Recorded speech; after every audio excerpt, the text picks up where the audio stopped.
있었습니다. 17살 때 충남 천안의 지역에 주목계를 평정을 해서 한번 싸움이 붙으면 10사람도 능히 이겨내는 천안곰이라고 그렇게 별명이 붙었던 조일환이라는 사람이 있었습니다. 폭력계 속에 있다가 24살에 그 당시 최고의 협객이었던 김두한의 수하에 들어가서 평생 동안을 그 김두한 씨 옆에서 그를 추종했던 사람입니다.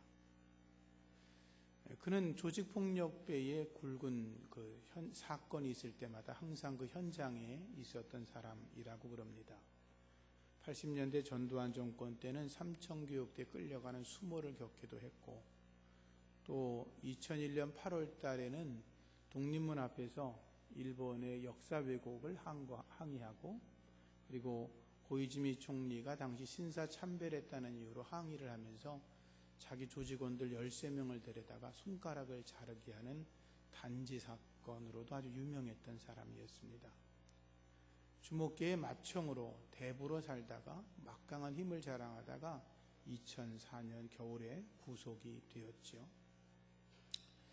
그는 감옥에 수감당하면서 고혈압, 당뇨, 협심증 이런 병들을 가지고 있었습니다. 그리고 감옥 독방에서 살아가면서 죽을 날을 손꼽아 기다리고 있었습니다. 그런데 그런 사실을 알고 있던 수원구치소의 기독교 선교회장이었던 노정수라고 하는 교도관이 그를 찾아갔습니다. 찾아가서 이런저런 이야기를 하면서 복음을 전하고 예수를 전했습니다. 그에게 조그만 성경책을 주었습니다. 그런데 그것이 조일환 씨에게 마음의 감동이 되었던 모양입니다. 자기 같은 죄인, 버러지 같은 사람, 어느 누구도 이제는 자기를 돌보지 않을 거라고 생각을 했는데, 그 교도소에서 그 노정수라고 하는 교도관이 자기에게 사랑을 베푸는 것에 감동이 돼서 성경을 읽기 시작했습니다. 그런데 어느 날 성경을 읽고 있는데 성령의 감동이 임했고 은혜를 받게 되었습니다. 자기도 모르게 교회를 열심히 나간 것도 아니고 성경을 그냥 보다가 자기도 모르게 하나님 앞에 엎드려 기도하기 시작했습니다. 하나님, 제가 죄인입니다. 하나님 감사합니다. 이 더러운 죄인의 손을 붙잡아 주시니 감사합니다. 이 죄인을 용서하여 주옵소서라고 기도하기 시작했습니다. 그런데 기도하던 중에 하나님께서 그를 만나 주셨습니다. 은혜를 베푸시고 기적을 베풀어 주셨는데, 그의 혈압이 늘 보통 250 이상을 상회하고 있었는데 그 순간 그의 혈압이 90으로 정상으로 돌아오고 말았습니다. 그러니까 조일환이라고 하는 사람이 깜짝 놀랐겠지요. 하나님 앞에 자기가 회개하고 기도했더니 혈압이 정상으로 돌아오고 건강이 좋아지는 걸 보고 그는 하나님 앞에 비록 감옥이지만 더 열심히 성경을 읽고 하나님을 섬기게 되었습니다. 그러다가 그가 석방이 되었습니다. 석방하면서 그는 이 모든 게 하나님의 은혜고 자기 같은 죄인, 도저히 용서받을 수 없는 자기를 하나님께서 도와주셔서 석방되었다라고 이야기하면서 이제는 남은 생에는 하나님의 영광을 위해서만 살겠다라고 그렇게 간증을 했습니다. 감옥에 나온 뒤에 그는 자기 밑에서 주먹을 깨쓰던 폭력배 두목들 29명을 예수를 믿게 만들었습니다. 그리고 여기저기 전도 간증 집회를 다니고 천안 성결교회 집사로 일하시다가 2009년에 세상을 떠났죠. 조직폭력계의 대부로 알려졌던 조일환이라고 하는 사람이 하나님을 만나게 된 것이 참으로 기적인 것입니다.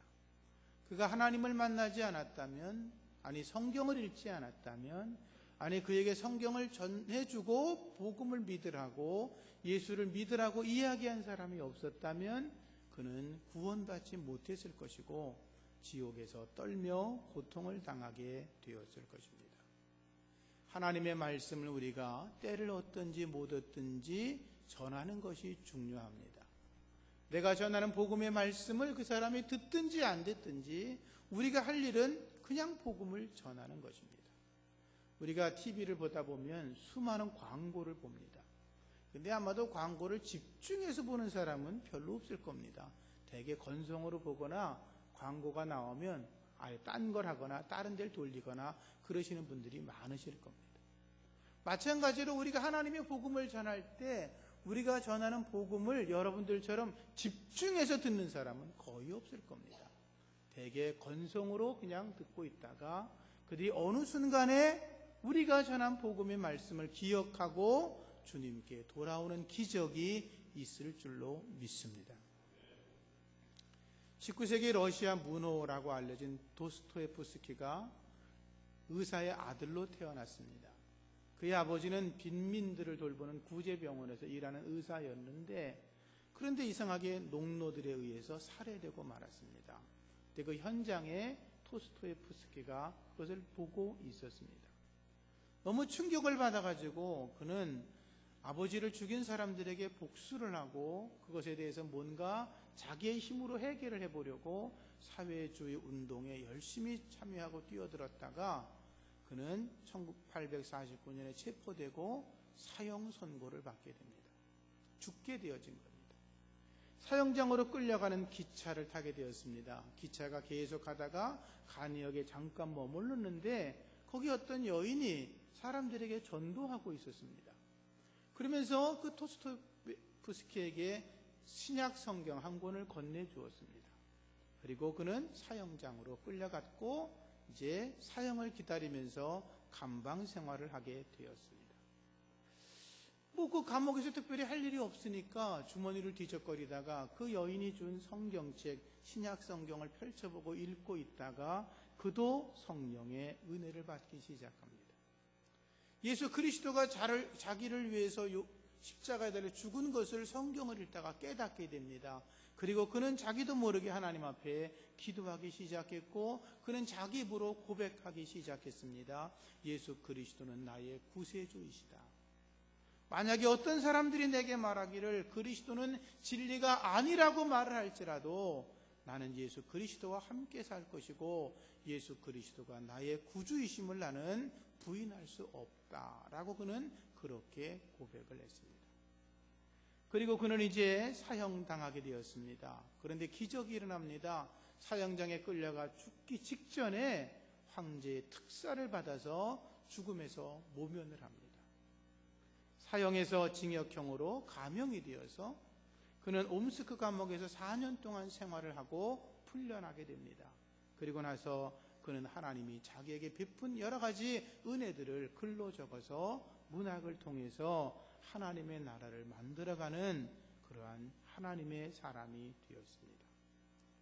하나님의 거룩한 은혜가 임하지 않았다면, 그가 하나님의 말씀을 읽지 않았다면, 아니 누군가 그에게 조그만 성경책을 건네주지 않았다면 그는 구원받은 백성이 되지 못했을 것이고 그 역시 지옥불에 떨어지는 고통당하는 백성이 될 수밖에 없었을 것입니다. 그러나 전도자 한 사람이 건네준 작은 성경책이 그의 생명을 살렸고 그로 인해서 많은 사람들이 또 하나님의 나라를 경험하게 된 줄로 믿습니다. 우리가 전하는 전도 복음이, 우리가 전해주는 전도지 한 장이, 우리가 나누어주는 성경책이 어떤 사람들에게는 아무런 쓸모가 없는 것 같지만 어떤 사람들에게는 그것이 하나님의 능력이 되고 복음의 능력이 되고 그의 삶을 변화시키는 거룩한 능력이 되어 그들을 통해서 하나님이 그를 살려내고 그의 가정을 살려내고 그의 주변을 살려내고 하나님의 놀라운 일들을 이루어 가는 줄로 믿습니다. 사도행전 1장 8절 말씀에 오직 성령이 너에게 임하시면 너희가 권능을 받고 예루살렘과 온 유대와 사마리아와 땅끝까지 이르러 내 증인이 되라고 말씀하셨습니다. 이 말씀 속에 권능을 받는다. 이 권능이라고 하는 두나미스라는 말은 다이나마이트라는 말입니다. 폭탄이라는 것입니다. 너희가 성령이 임하면 너희 속에 성령의 폭탄이 있다 그 말입니다. 성령의 폭탄이 터지면 너의 인생이 바뀐다는 것입니다. 내게 성령의 폭탄이 터져서 다른 사람들에게 그 폭탄의 영향력이 임하면 그 사람들도 죄에서 벗어나 하나님 안에 새로운 능력 있는 삶을 살아가게 된다라고 하는 것입니다. 폭탄은 강력한 힘을 가지고 있습니다. 그런데 그 폭탄이 아무리 강력해도 원자 폭탄이라 할지라도 수소 폭탄이라 할지라도 핵 폭탄이라 할지라도 그것이 터지지 않으면 아무짝에 쓸모가 없지요. 마찬가지로 우리 속에 있는 성령의 폭탄도, 성령의 능력과 권능도 터지지 않으면 아무런 의미가 없는 것입니다. 그런데 성령의 폭탄은 복음이 전해지는 자리에서 강력하게 터지는 줄로 믿습니다. 그래서 복음을 전하는 현장에 귀신이 도망가는 것입니다. 복음을 전하는 현장에서 병마가 물러나는 것입니다. 병든 자들이 회복되면서 하나님 앞에 영광 돌리고 주께로 나오게 되는 것입니다. 그 전도하는 자리가 성령의 폭탄이 터지는 자리인 줄로 믿으시고, 여러분들 속에 있는 성령의 폭탄을 터뜨리는 은혜로운 백성 되기를 축원합니다. 세상의 폭탄은 모든 것을 파괴시킵니다. 그러나 성령의 폭탄은 모든 것을 회복시킵니다. 세상의 폭탄은 슬픔을 가져다 주지만 성령의 폭탄은 행복을 가져다 줍니다. 세상의 폭탄은 모든 것을 죽이지만 성령의 폭탄은 모든 것을 살려냅니다. 세상의 폭탄은 냉전 시대를 가져오지만 성령의 폭탄은 화해를 가져옵니다. 세상의 폭탄은 인류를 멸망의 길로 치닫게 하지만 성령의 폭탄은 온 인류를 구원의 길로, 화평의 길로 이끌어냅니다. 세상의 폭탄은 절대로 터져서는 안 되는 것이지만 성령의 폭탄은 날마다 터져야 되는 줄로 믿습니다.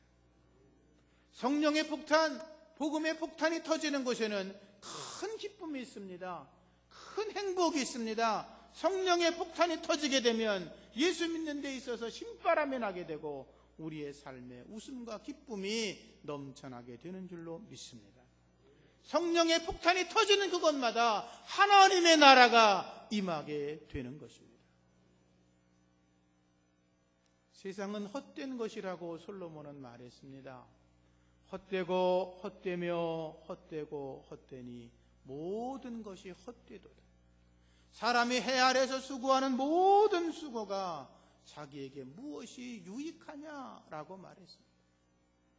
솔로몬은 세상에서 누릴 수 있는 모든 걸 다 누려본 사람이었습니다. 그는 가장 많은 부를 누려봤고 수많은 여자들을 거느려봤고 그는 부귀영화를 다 누렸고 세상에서 가장 많은 지혜를 가지고 살아갔고 그는 자기가 하고 싶은 것은 무엇이든지 다 해보았던 사람이었습니다. 그런데 그가 이렇게 고백합니다. 내가 해 아래서 행한 모든 일을 되돌아보니까 다 헛되어서 바람을 잡는 것과 같다. 여러분, 스쳐 지나가는 바람을 잡을 수 있습니까? 아무도 잡을 수가 없습니다. 스쳐 지나가는 바람은 느낄 수는 있지만 볼 수도 없고 붙잡을 수도 없습니다. 그래서 그가 이야기한 겁니다. 내가 지금까지 모든 것을 누려보고 모든 것을 내가 해보았지만 돌이켜 생각해 보니까 내가 한 모든 일들이 바람을 붙잡는 것처럼 아무것도 손에 쥐어진 것이 없다라고 하는 거죠. 솔로몬은 자기 인생을 마감하면서 이렇게 이야기합니다. 세상 속에서 참된 삶을 살아가려면 창조주 하나님을 기억해야 된다. 세상에서 진정한 행복과 기쁨을 얻으려면 하나님을 경외하고 하나님의 지혜를 얻으며 살아가야 된다. 여호와를 경외하는 것이 복이며 하나님의 명령을 따라 살아가는 것이 참된 지혜라고 그렇게 가르쳐 말하였습니다. 주님 안에서 복된 인생을 살아가시기를 축복합니다. 세상의 헛된 것을 쫓아갈 것이 아니라 하나님이 내게 주시는 거룩한 삶, 하나님이 내게 주시는 거룩한 삶의 가치를 추구하면서 주님이 내게 명하신 전도자의 직무를 잘 감당하셔서 여러분 속에 지금보다 더한 기쁨이 넘쳐나기를 예수 이름으로 축원합니다. 요즘은 프로건투를 볼 일이 거의 없습니다. 인기가 떨어져서 별로 보여주지도 않지만 제가 어렸을 때 한 3, 40년 전에는 아주 프로건투 하면 온 가족들이 모여가지고 옛날 흑백 TV 앞에 모여 앉아서 권투를 봤습니다.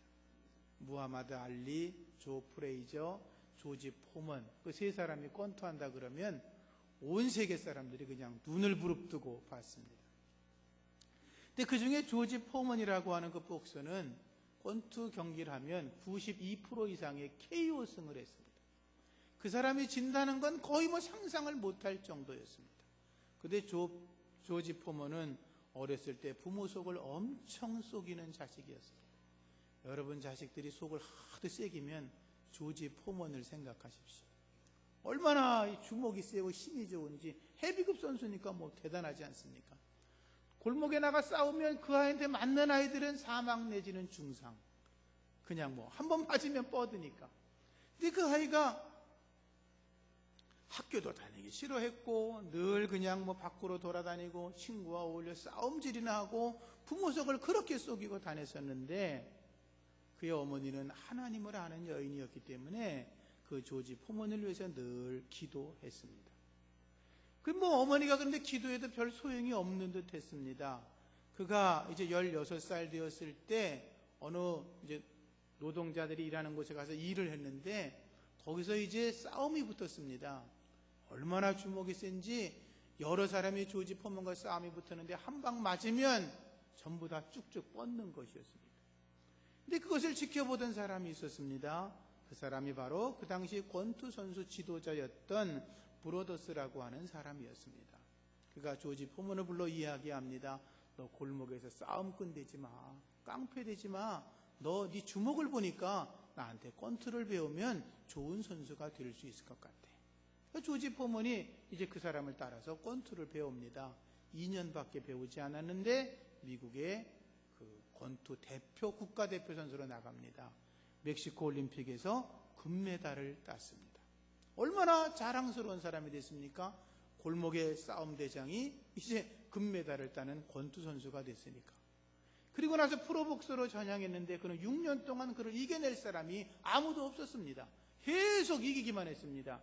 그러다가 무하마드 알리를 만나가지고 한 번 지고 그 다음에 또 몇 년 뒤에 지미 영이라고 하는 이름도 없는 선수에게 얻어맞아가지고 KO로 졌습니다. 그런데 그가 권투에서 지고 난 다음에 라커룸으로 돌아와서 자기도 모르는 슬픔에 젖었다고 그는 그렇게 고백을 했습니다. 탈의실에 앉아서 깊은 생각을 하고 있는데 자기도 모르게 슬픔이 몰려왔고 자기 주변에 있는 것은 슬픔의 그림자, 죽음의 그림자만이 내 주변에 있다고 하는 것을 알게 되었다고 조지 포먼은 고백을 했습니다. 그리고 나서 그는 그동안 자기가 얼마나 많은 돈을 벌었겠어요. 사람들에게 얼마나 많은 박수를 받고 얼마나 많은 영광을 받고 얼마나 많은 자랑과 칭찬을 들었겠어요. 근데 그는 그 순간 모든 걸 다 포기하고서 그는 하나님께로 돌아갑니다. 신학을 공부하고 목사가 되고 복음 전도자가 되었고 그가 어렸을 때 깡패 노릇하며 돌아다니던 뒷골목 휴스턴의 골목을 돌아다니면서 그런 복음을 전하는 하나님의 사람으로 평생을 마치게 되었습니다. 세상의 부귀영화가 세상의 힘이 아무것도 아니라고 하는 거죠. 오직 우리에게 필요한 것은 하나님의 은혜이며 우리에게 오직 필요한 것은 하나님의 평강이며 오직 우리에게 필요한 것은 여호와 하나님이 나와 함께 하시는 것인 줄로 믿습니다. 하나님의 명령 가운데 가장 큰 것이 전도 명령입니다. 전도는 하나님의 의지입니다. 하나님의 강력한 의지를 담아서 우리에게 행하신 것이 바로 전도입니다. 그래서 하나님은 우리를 전도하시려고 예수 그리스도를 세상에 보내셨고 그를 십자가에 달아 죽이셨습니다. 하나님은 우리에게 교회를 세우게 하시고 교회를 세운 목적이 우리가 모여가지고 단지 놀고 마시고 예배만 드리려고 하는 게 아니라 하나님께서 우리에게 원하시는 것은 복음을 전하라고 하는 것입니다. 예배당을 지어놓은 것이 우리를 복받게 하려고 하는 것이 아니고 우리가 세상 사람들에게 자랑하려고 하는 게 아니라 하나님의 복음, 예수의 십자가의 복음을 전하라고 하나님께서 우리에게 허락하신 일인 줄로 믿습니다. 저를 목사를 만드시고 여러분을 직분자로 부르신 것이 뭐 교회 안에서 너희가 자랑하고 높아지고 권세 부리고 뭘 네 맘대로 하라고 하시는 것이 아니라 복음을 전하라고 주님이 우리에게 직분을 주신 줄로 믿습니다. 전도자의 직무를 잘하는 것이 하나님의 사람의 일인 줄로 믿습니다. 그리고 예수님 말씀하신 것입니다. 너희가 온 천하에 다니며 만민에게 복음을 전해라. 너희가 가서 모든 족속으로 제자를 삼아 아버지와 아들과 성령의 이름으로 세례를 주라. 이렇게 말씀하신 것입니다. 성령 받고 권능을 받아서 땅끝까지 가서 나의 증인이 되라고 말씀하신 것입니다. 그 주님의 전도 명령에 우리 모두가 다 순종해야 될 줄로 믿습니다. 하나님의 전도 명령을 온전히 수행했던 사도 바울이 전도에 대해서 이렇게 말했습니다. 말씀을 전해라. 때를 얻든지 못 얻든지 전해라. 내가 복음을 전하지 않으면 오히려 내게 화가 있을 것 같다. 그리스도의 사랑이 내게 강건하기 때문에 내가 복음을 전하고 있다고 그는 그렇게 늘 이야기했고, 전도는 하나님이 우리에게 명하신 것이라고 그렇게 간증을 했습니다. 바울은 유럽 전역을 다니며 복음을 전했습니다. 그런데 어떤 사람들은 바울을 보고 미쳤다고 이야기했습니다. 유대교 신봉주의자였던 바울이 예수를 믿은 것도 유대인들이 보기에는 미친 것이었고, 그리고 유대인의 신분으로 율법을 지키고 살던 그가 자기가 원하면 유대 사회에서 최고의 존경받고 인정받는 사람이 될 수 있었지만 그 모든 걸 다 버리고 복음을 전하는 자가 된 걸 보니까 유대인들이 보기에는, 세상 사람들이 보기에는 그건 미친 짓이었습니다. 그러나 바울은 얘기했습니다. 내가 미쳤어도 하나님을 위한 거죠. 정신이 온전해도 너희를 위한 것이라고 고백하였습니다. 여러분, 많은 선교사님들이, 많은 목사님들이 또는 많은 복음 전도자들이 자기의 세상의 꿈과 삶을 다 포기하고 선교지에 들어갑니다. 많은 목회자들이 자기 세상의 영화와 부귀와 자기의 꿈을 포기하고 목회하면서 가난하고, 어떤 이들은 질병 속에서도, 어떤 이들은 고난을 당하면서도, 어떤 분들은 오지 속에서, 어떤 사람들은 자녀를 기르는 것 때문에 눈물 흘리면서도 예수를 전하고 복음을 전하는 하나님의 사람들이 많이 있습니다. 세상의 욕망과 세상의 꿈을 포기하고. 여러분 주변에도 목사님 되신 분들 중에 그런 분들 많으시죠. 여러분 주변에 선교사님들도 그런 분들이 많으시죠. 자기의 꿈과 욕망을 다 포기하고 하나님 앞에 붙들려서 주의 일을 하는 그들이 복음을 전하기 때문에 존귀히 여김을 받아야 될 줄로 믿습니다. 하나님이 그들의 모습을 보시고 착하고 충성된 종이라고 인정하실 것입니다.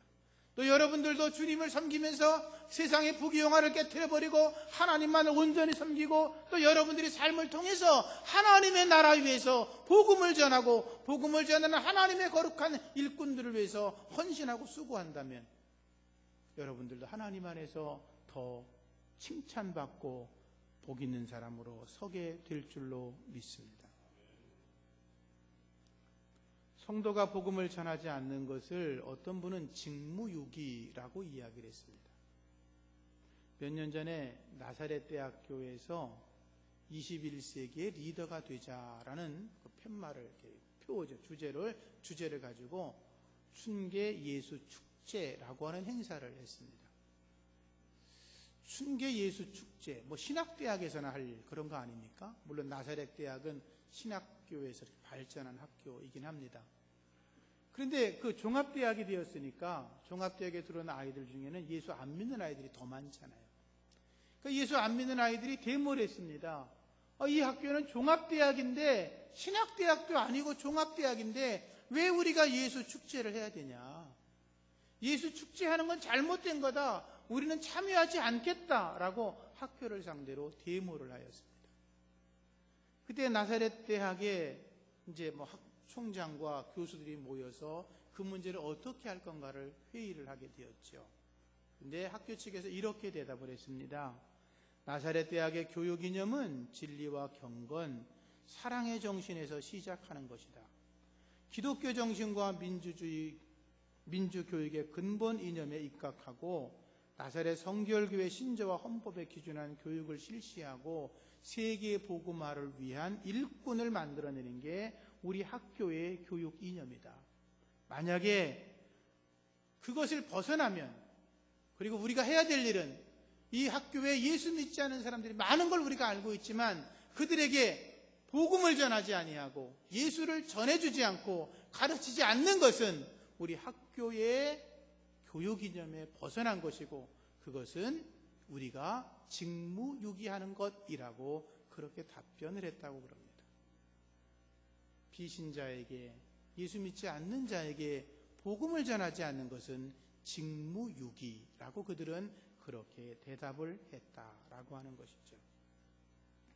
저도 여러분도 직무유기하지 말고 주의 복음을 힘있게 전하는, 자랑스럽게 전하는 하나님의 사람이기를 축복합니다. 미국의 시카고에 있는 어떤 교회에서 장례식이 있었습니다. 그 장례식은 3살짜리 어린아기의 장례식이었습니다.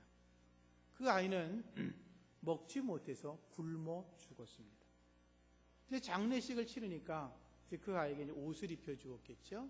신발도 이렇게 예쁜 걸 다시 신겨 주었는데, 그 장례식장에서 어느 술 취한 남자가 하나 들어왔는데, 그 술 취한 남자가 장례식 하는 틈을 타서 그 아이의 신발을 몰래 벗겼습니다.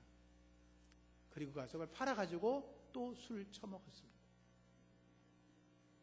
술에 미친 알코올 중독자였습니다.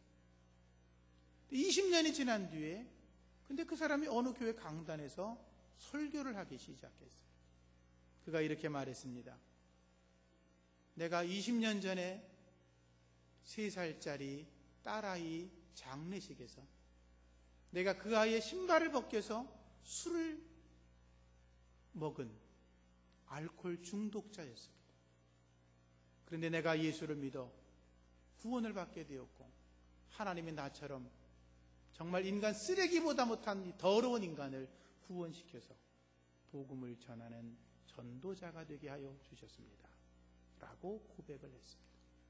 멜 트라더라는 목사였습니다.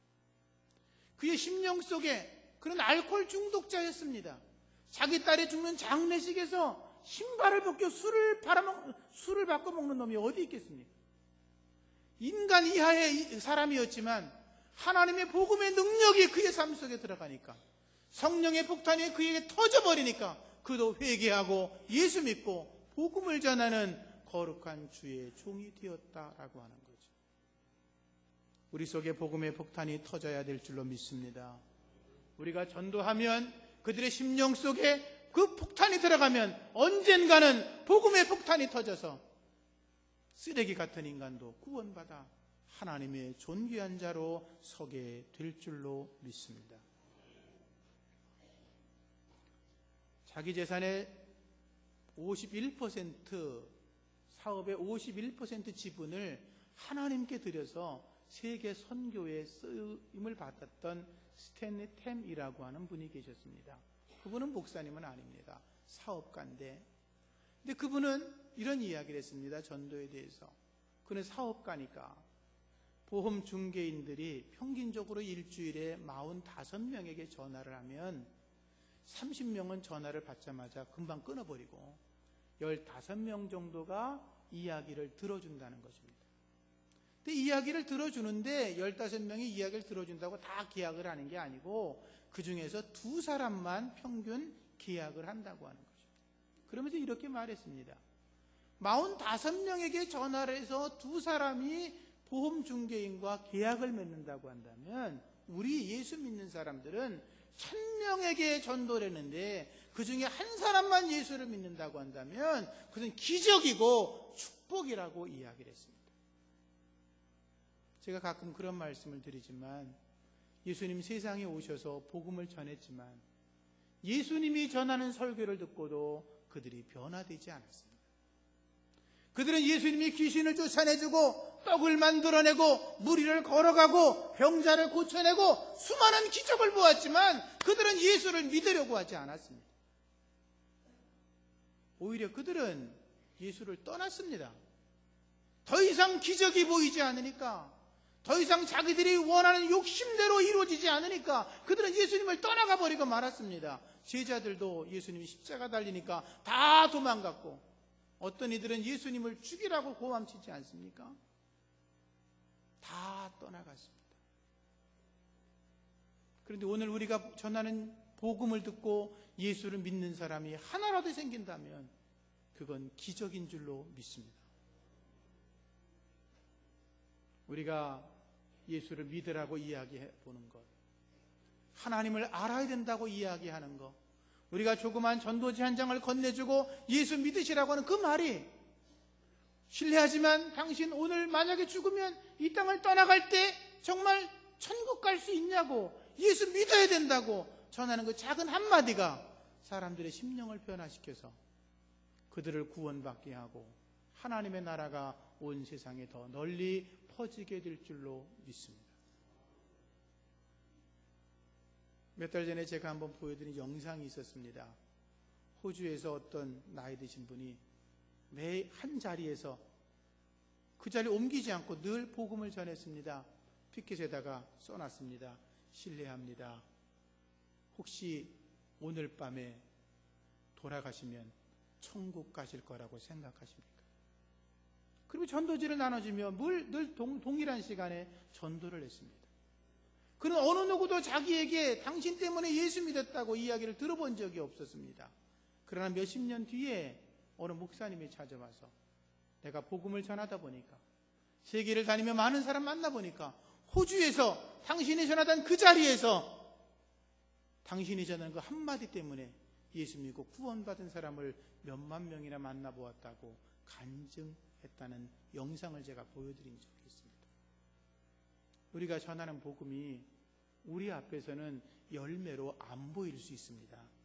그러나 때가 되면 반드시 열매를 맺을 줄로 믿습니다. 낙심하지 말아야 합니다. 눈물을 흘리며 씨를 뿌리는 자는 반드시 기쁨으로 단을 가지고 돌아오게 될 것입니다. 바울의 말처럼 우리는 때를 얻든지 못 얻든지 복음을 전해야 합니다. 선한 싸움을 해야 합니다. 달려갈 길을 마칠 때까지 복음을 전하는 하나님의 사람들이 여러분 되시기를 축복합니다. 그래서 하나님 앞에 서셔서 여러분들이 의의 면류관 받아 쓰시고 여러분의 자녀손들이 주님 안에 번성해지고 복을 받게 되어지고 하늘의 별처럼 빛나는 거룩한 은혜가 여러분의 삶에 가득하시기를 예수 이름으로 축복합니다. 기도하겠습니다. 하나님 감사합니다. 우리 속에 있는 성령의 폭탄, 복음의 폭탄이 터지게 하여 주옵소서. 하나님의 복음의 능력의 폭탄을 세상 사람들에게 던져 그들 속에 떨어져 그 폭탄이 떨어질 수 있도록 하나님이 역사하여 주시옵소서. 하나님, 소방대원들이 119 구조를 하여 그들을 사람들의 생명을 살려내는 것처럼 우리도 119 전도를 통하여 생명을 살려내는 거룩한 은혜를 얻게 하여 주시고 그 일을 행할 수 있도록 도와주시옵소서. 예수님 이름으로 기도합니다. 아멘. 찬송가 497장